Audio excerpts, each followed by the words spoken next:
Hey everyone out there, it's Smash Moop here, and today is New D-Files episode. Let's go, New D-Files. This time, it's covering our boy, the Executioner, the Pyramid Head. If you know anything about horror games, for the last just 2 decades, I guess, Pyramid Head would be on top of that list. Of course, you probably know him from Silent Hill, if you know him at all. And he is actually the most recent killer to come to Dead by Daylight. He's the only killer in the game to actually be based on a video game, so I don't know. There's plenty of other ones. I wanted Springtrap, but I didn't get Springtrap. Pyramid Head, which is fine, I guess. Pyramid Head's pretty cool. So anyway, let's get into his lore. A sadistic and merciless executioner, Pyramid Head is fixated on dispensing punishment through pain. Encumbered by the steel frame upon his head, with the hulking great blade in tow, he stalked the hellish corridors of Silent Hill, committed to a duty that no one truly understood. Where he trod, even monsters fled the shadows, and those who crossed his path fell victim to unrestrained acts of aggression. When his duty was complete, and his presence was no longer needed, he prepared for the long rest, and yet his skills were required elsewhere. The fog that streamed over him was somehow different than that he had become accustomed to in Silent Hill. It's as if each wisp contained the nerves of a creature, writhing, seeking him out. There was an unspoken agreement in that moment. The billowing cloud was an invitation to duty and sadism, and Pyramid Head, stepping into the fog, accepted his obligation once more. So this guy, yeah, Pyramid Head, this man right here, Pyramid Head. I love Pyramid Head. Pyramid Head's a very fun killer. He's got a very complex power. And pretty much it's all about dealing violence. That's his whole deal in the games, is he was a manifestation of the protagonist's, I guess, sense of guilt, and it manifested as Pyramid Head. So, let's get to his perks. Forced Penance. Survivors who take a protection hit are inflicted with the broken status effect for 40 seconds. This perk is very situational, meaning you have to be carrying someone in order for this to work. You have to carry somebody and then hit somebody while you're carrying them. And you inflict the broken status effect, meaning they cannot heal for 40 seconds. Very situational. Therefore, I am putting it in the C- tier. Very, yeah. The Trail of Torment. You guide your victims along a path of punishment and pain. After kicking a generator, you become undetectable for 16 seconds. During this time, the generator's yellow aura is revealed to survivors. This effect can only be triggered once every 80 seconds. So whenever you kick a generator and damage it, you gain the undetectable status effect for 16 seconds, meaning that you will not have a terror radius, which is pretty useful. However, it only lasts for 16 seconds, and it doesn't trigger, and it takes a long time to actually trigger. It's more useful, but not by much. I'll rate it a solid C+. His best perk is Deathbound. Those whose lives are intertwined in darkness are destined to suffer together. When a survivor heals another survivor for one health state at least 32 meters away, meaning that they're outside of your terror radius, the survivor performing the healing action will scream, revealing their location. So pretty much they'll scream and you'll get a little noise notification saying, hey, I just got healed here and there's a person here. This will activate Deathbound for the next 60 seconds. During that time, for 60 seconds, the survivor will suffer the Oblivious status effect, meaning they cannot hear your terror radius. And it will go away if they are within 16 meters of the person who healed them. So pretty much this is a really creative perk. It forces a creative play once you realize it, meaning you have to stay close to the person who healed you, otherwise you're not going to be able to hear the killer coming. It's a very interesting perk, and I actually think it's really good for, cross-map map surveillance, cross-map surveillance. So I would rate this an A minus. Now, his power is one of the most complex in the game.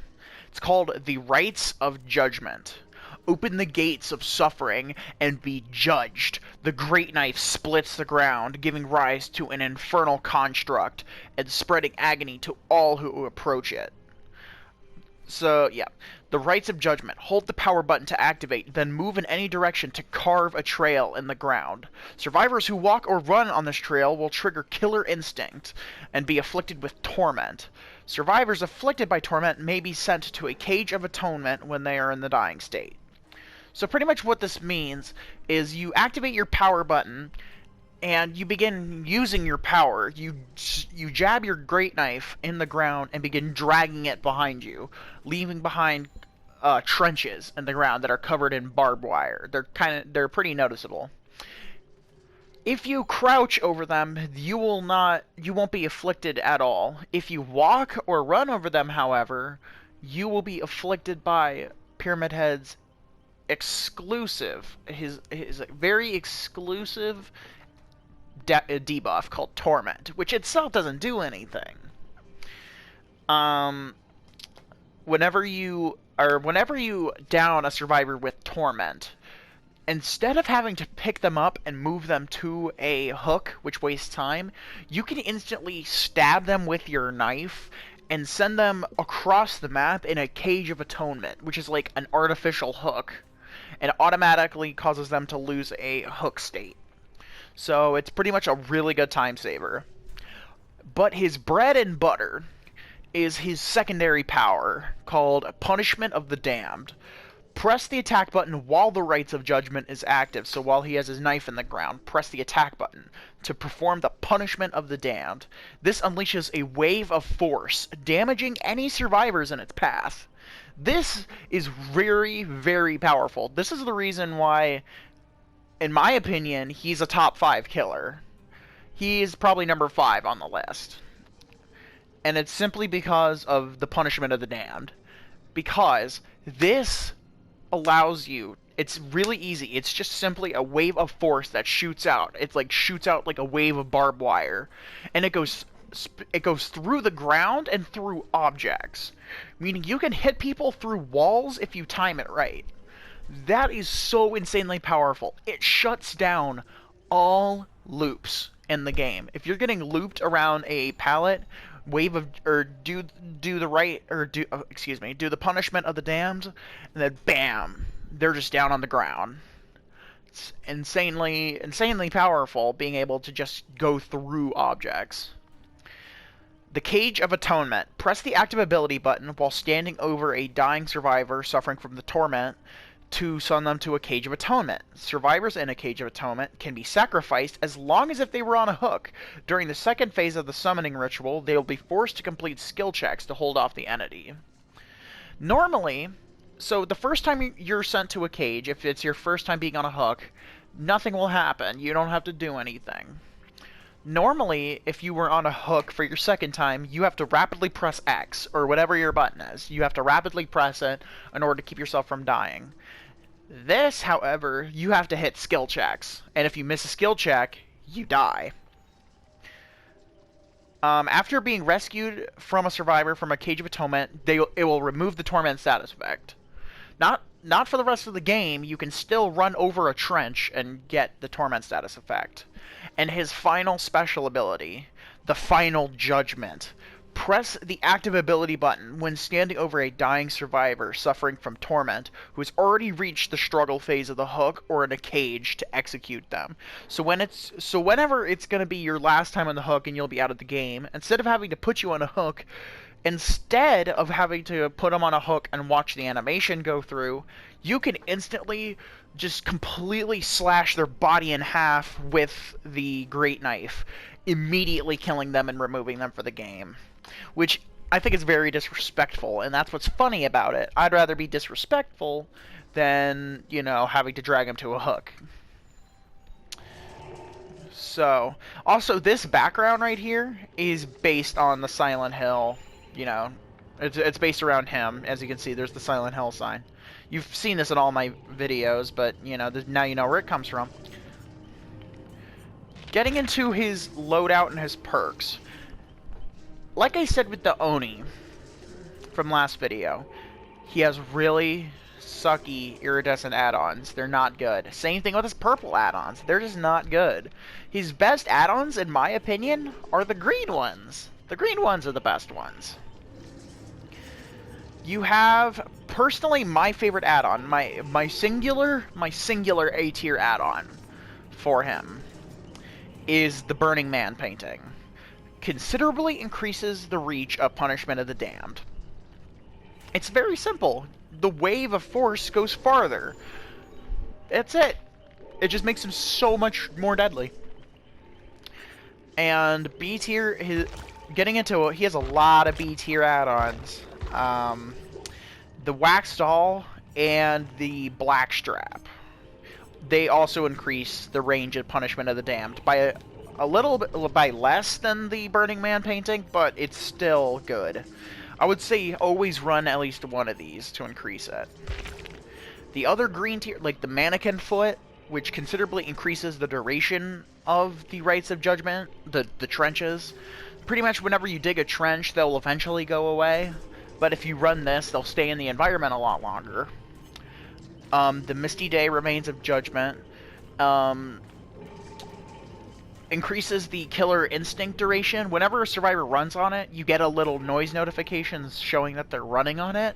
So that increases the amount of time that it persists after they run over it. The Tablet of the Oppressor is also one of my favorites. Considerably increases the total amount of time that Rites of Judgment can be performed. Meaning that as you use it, your power bar runs out, but it runs out slower if you're using the Tablet of the Oppressor, allowing you to make larger trenches.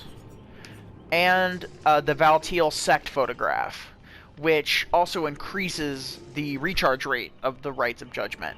This, combined with this, allows you to rapidly put down a lot of trenches and not lose much of your power for it. I like running the Burning Man Photograph, but honestly any of the green ones are good. And the yellow ones are just weakened versions of the green ones. The Cinderella Music Box moderately increases, instead of considerably, increases the duration that the trenches remain in the environment. The Forgotten Videotape is just like the Valtiel Sect Photograph, but weaker. The Leopard Print Fabric is just a weaker version of the Misty Day Remains of Judgment, and the Spearhead is just a weaker version of the Tablet of the Oppressor.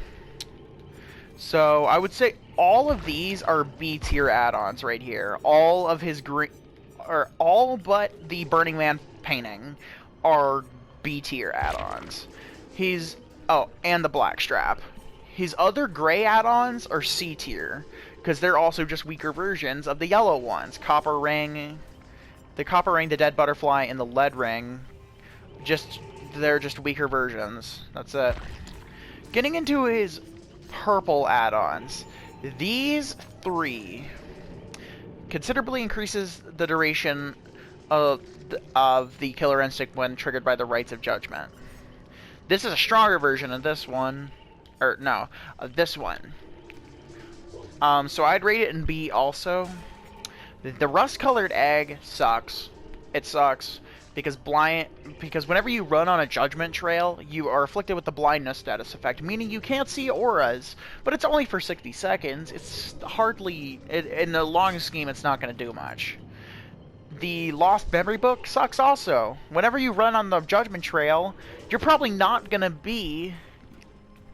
You're going to be in a chase with him anyway. You're going to be in a chase with him where you're in direct line of sight. Meaning, it's like, what's the point of not being able to hear Terrorities if you can just see him? The Crimson Ceremony Book is the worst of them all. Whenever you are afflicted with Torment, you are afflicted with hemorrhage. Meaning you bleed a lot more. However, if you get healed, it does nothing. It just does nothing. Hemorrhage is one of the worst status effects in the game. It sucks. Now, his iridescent add-ons. let's start with the Obsidian Goblet. I rate the Obsidian Goblet a C tier add-on. The Executioner gains the undetectable status effect when standing on the Rites of Judgment. So whenever he's standing on his own trail, he gains the undetectable status effect, meaning no one can hear your tear radius. This is good for mind gaming, specifically if you're in a T-wall or a L-wall situation. This is really good, because you can put down a judgment trail and then stand on it and act like you went away, and then instantly get right back on the chase. You have to use, unlike every other way you would play Pyramid Head, you would use the trails as obstacles to prevent survivors from going through to different places unless they want to get hit with Torment. But this, you have to treat them more like paths and ways you have to follow. This would pair well with the Mannequin Foot, where it keeps them in the trail, or keeps them in the trial longer. So I'd rate it a C tier. It's very limited in its use. And what's even worse is the Iridescent Seal of Metatron.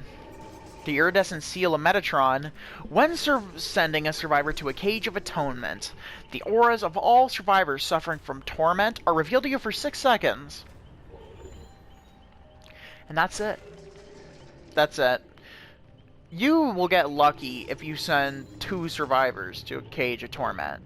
Every game. And it's just dumb. It's just dumb. It's not strong enough. It's 6 seconds. It's hardly any... You can get the same result by hooking someone with barbecue and chili if you wanted to run that on them. I wouldn't suggest it, but if you wanted to run barbecue and chili like I do with all the other killers, this is one of the few killers I wouldn't suggest running barbecue and chili on. But it's only 6 seconds. It would be really good if it was an iridescent add-on, and if it did it for like 15 seconds, like the Lost Memories book with the Oblivious status effect. This should be like 15 seconds of aura reading. Allows you to get on a chase with the next person if they have... And that's even the thing.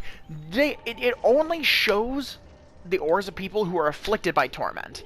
And you'll be lucky if anyone else is afflicted by Torment. Because at high level play,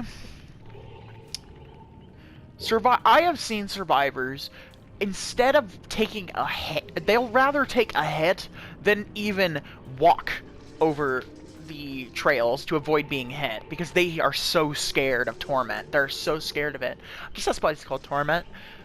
But it's just, like during a chase, they will crouch through it and take a hit, rather than actually...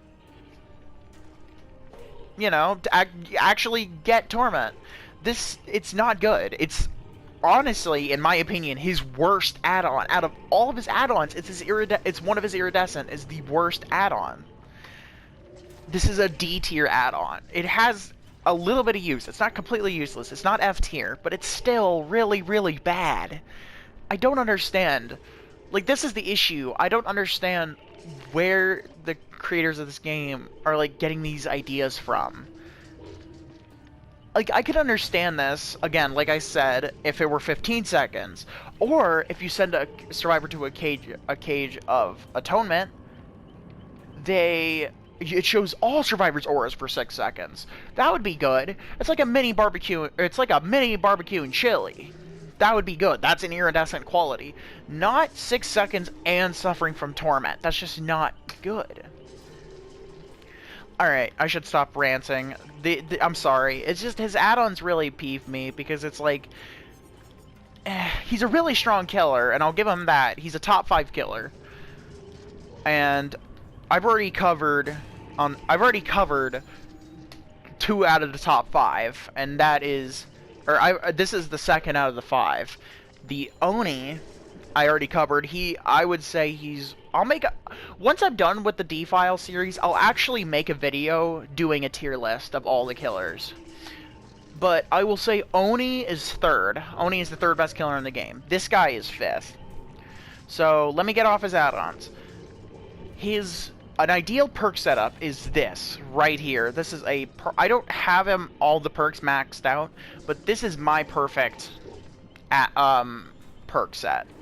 Like I said, Deathbound is a good, like, if you don't have a setup yet, use Deathbound. Deathbound is really good because it's just cross-map surveillance, and it really screws people.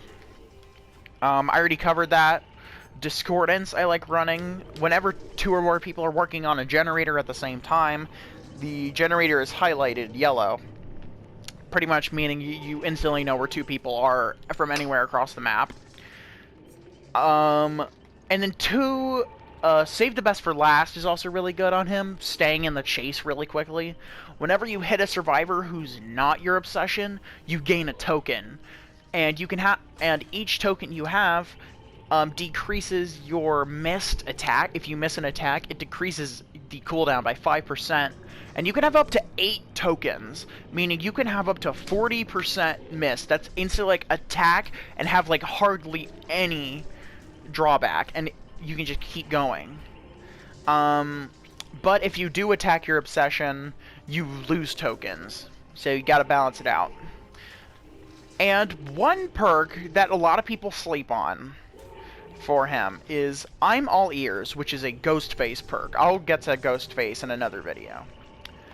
Whenever a survivor performs a rushed action within 48 meters of your location, you will have their aura shown, meaning if they vault through a they'll vault through a window, or they'll rush out of a locker, or they'll vault over a pallet. You'll see their aura for 6 seconds, which is good. And here's the best part. This is really effective specifically on I'm All Ears isn't really the best perk, but it's really good on Pyramid Head, simply for the fact that you're able to see the auras of people whenever they vault through a window during a chase, so that you can perfectly line up your Punishment of the Damned and get the hit on them. It is so good, being able to see their aura through a wall, because that's, whenever you're using your Punishment of the Damned, it's really important that you have to know where they are in order to get the hit. So, overall, thank you all for watching. This has been the D-Files episode on the Executioner. If you have any questions, I'll leave them in the comments. Make sure to also like and subscribe. I will be leaving a poll for my Discord server. You know, I bet you guys are probably going to see that. You are never going to watch this video. But I'm going to leave a poll. And now that I've got my gaming PC, which means I probably will begin editing videos once I finish the D-File series. I'm actually going to go back and edit these videos and make them better. You know, because recording on PS4 without being able to edit is really shit. So, you know what? I'm really excited. But thank you all for watching, and I hope you learned something. Alright. Everyone have a thick and fog day. Goodbye, guys.